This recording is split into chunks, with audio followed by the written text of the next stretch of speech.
listening to ZB the Wulf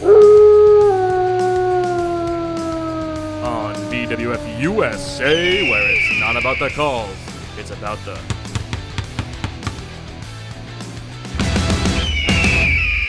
Welcome back to ZB the Wulf, the show that makes you go, "Ahoo!" Nationally syndicated now.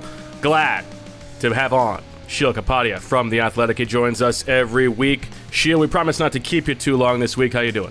Well, you say that every week, and then 30 minutes later, I am still here. So Wulfman and ZB, I'll hold you to that this week. All right. I want to ask you about these rookie quarterbacks, Sheil.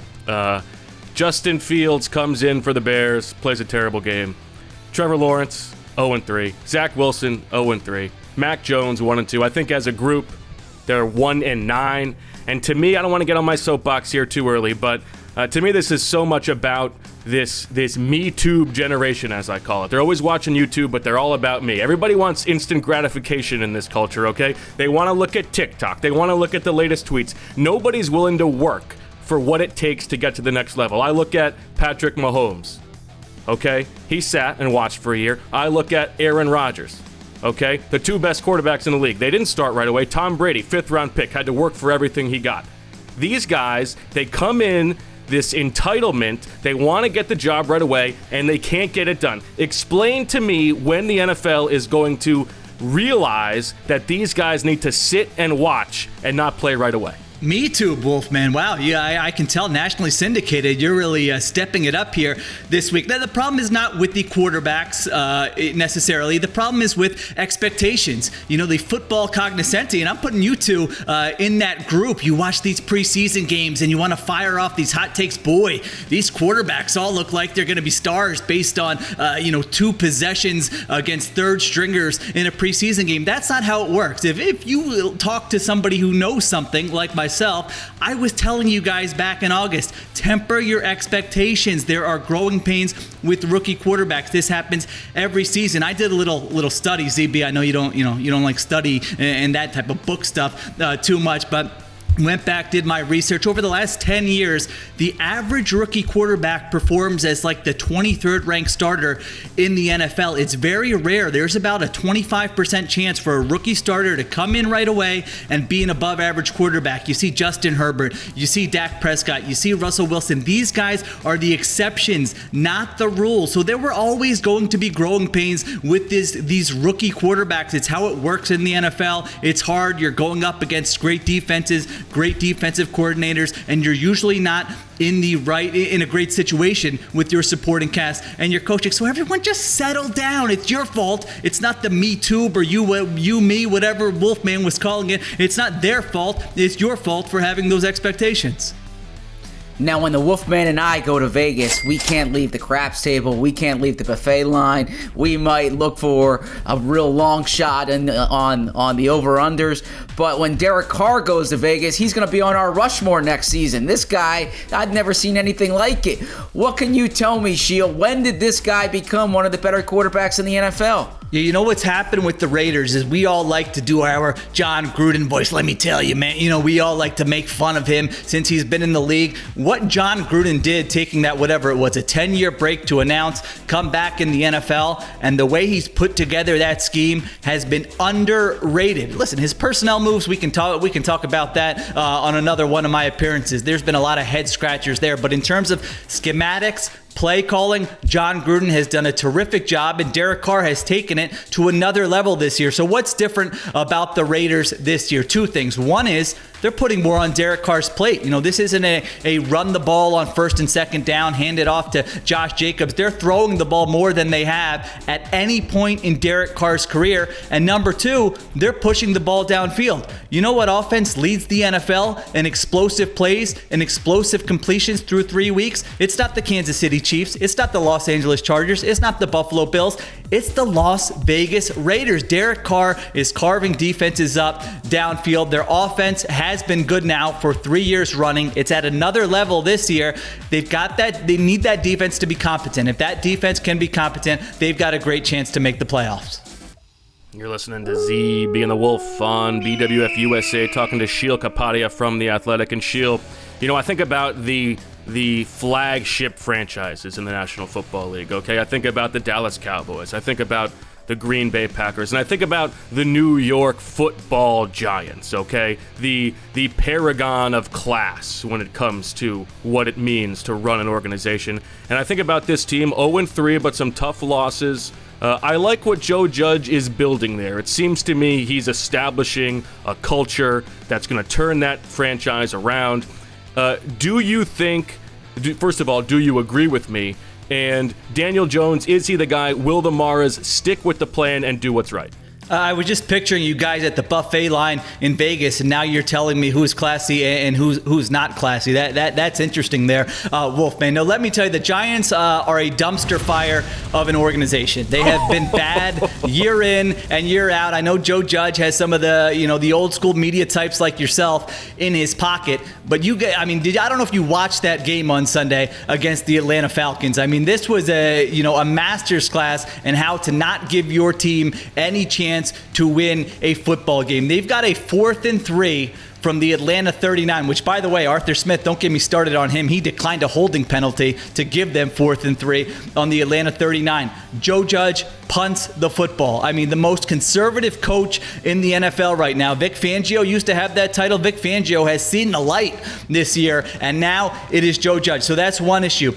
Issue number 2, penalties. You watched that game. High leverage penalties for a team that, for a coach who's making his players run gassers in August when they don't have their shirt tucked in. They sure lack a lot of discipline. The 4th most penalties in the entire NFL this season. And then game management. They waste 2 of their timeouts early in the 4th quarter. It gets down to it. The Falcons are driving for the game-winning score. End of that game.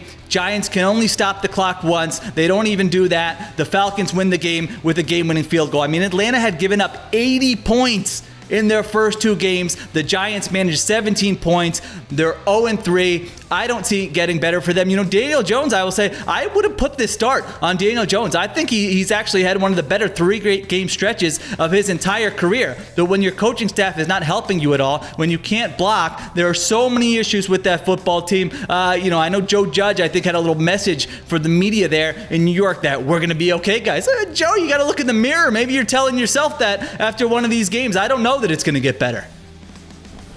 This week's Crunching the Numbers question comes from our friends at the Dunn Moving Company. Hard to find moves, hard to moves.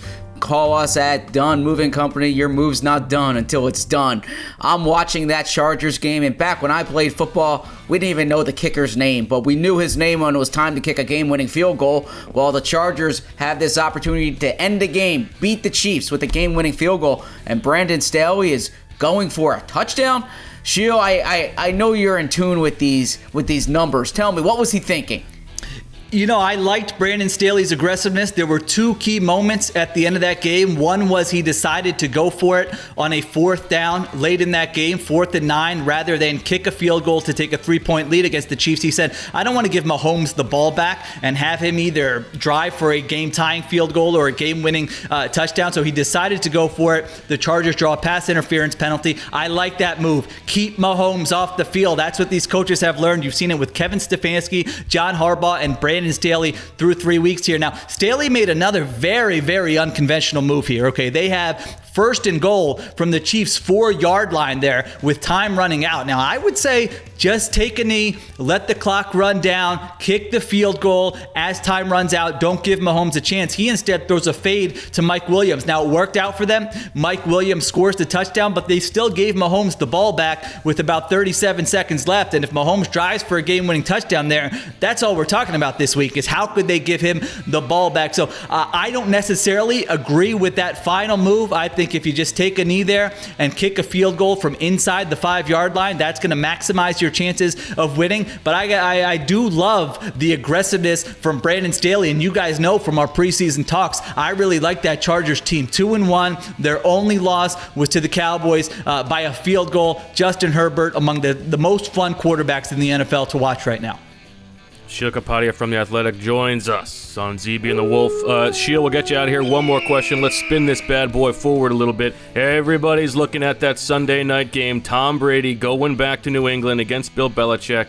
Are we learning now that maybe, just maybe, the quarterback was indeed the more important person in that dynasty than the head coach? Yeah, that's a spicy take there, Wolfman. You're known for those. I guess you're trying to get some social media buzz. It's definitely trending in that direction, right? I mean, Tom Brady goes to a new team in a pandemic season where you can't have a full offseason, throws for 40 touchdowns, and wins a Super Bowl. I mean, he didn't look to me like he needed Bill Belichick, don't get me started on Josh McDaniels, and that entire Patriots culture to be successful. And now the Bucs are among the favorites to win the Super Bowl again this year. Meanwhile, the Patriots, I mean, talk about one of the most overrated teams through the first 3 weeks of the season. You know, that offense doesn't know what it's doing. They've got a rookie quarterback. It's got to be among the most boring offenses to watch in the entire NFL. And we'll see about their defense. They haven't really been tested here. So we're going to get more information as the years go on, because I don't know how long Brady's going to play, but he still looks like he looked in his prime. And I have not been impressed with the Patriots. You know, they had an opportunity this offseason. I was really interested to see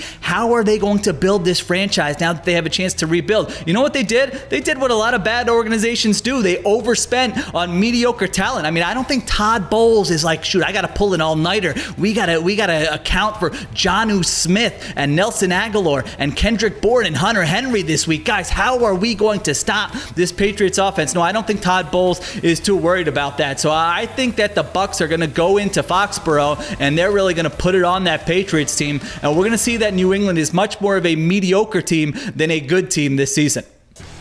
Tell the people how they can follow you, Sheil. I know you want to plug that, whatever it's called, Instagram, whatever it is. Finally. I mean, usually you just cut me off, you hang up on me. I don't get to get any of my plugs out there. Of course, you can read my work at The Athletic. You can subscribe to that terrific website. You can read my picks column this week. You can follow me on Twitter at Sheil Kapadia, Instagram at Sheil Kapadia, TikTok. I don't have that yet. I know your followers are talking about that. There are some weird social media accounts that I'm not even going to mention that your followers keep telling me I need to get on. I feel like I'm going to get a virus on my computer if I even Google these names or log into them. So I'm not going to give those plugs. Let's just make it traditional right now. We'll go with Twitter and Instagram at Sheil Kapadia. All right, you are listening to ZB and the Wulf, the show that makes you go, oh. We'll be back top of the next hour with our picks of the week with Pete Rose, sponsored by BetMGM.